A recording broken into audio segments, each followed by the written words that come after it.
সেই স্মৃতিটা হয়তো এমন হবে, আমার বিয়ে তোমার সাথে হবে না, অন্য কারোর সাথে হবে যাকে চিনি না জানি না। আমার অনিচ্ছা থাকা সত্ত্বেও সে আমাকে ছোবে, আমি চাইলেও কিছু করতে পারবো না। ওই শক্তি আমার থাকবে না। আমার অনেক ঘৃণা লাগবে, কারণ আমাকে যে অন্য কারো ছোঁয়ার কথা ছিল, যখন তাকিয়ে দেখবো এটা সে না অন্য কেউ, আমি কান্না করবো, তখন সে ভাববে আমি সুখের কান্না করছি। কিন্তু সে বুঝবে না এভাবে প্রতিদিন এক একটা রাত হবে আমার কাছে ধর্ষণের রাত। কিন্তু তখন আমার যে কিছুই করার নেই।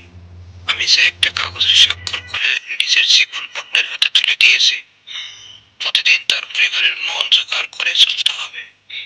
কিন্তু আমি তো তোমার ফ্যামিলি নিয়ে স্বপ্ন দেখেছিলাম, তাদের মন জয়ের স্বপ্ন দেখেছিলাম, অথচ দেখো কিছুই হলো না। এই সময় আমি এসবে অভ্যস্ত হয়ে যাব। তারপর হঠাৎ একদিন জানবো আমি মা হব। এটা তো নারীর জীবনের সবচাইতে সুখের দিন।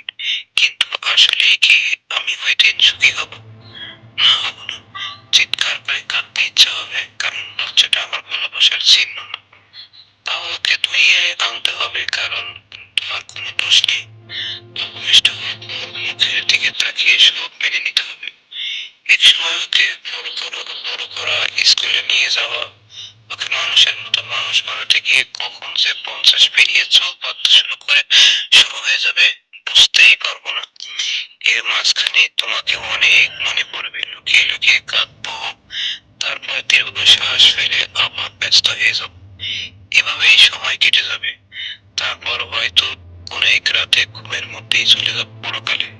হয়তো তুমি সেদিন জানবে না, হয়তো আমার কথা মনে করে তুমি কোনো অসংখ্য দিনের চোখ ভিজাবে, না হয় ভিজাবে না।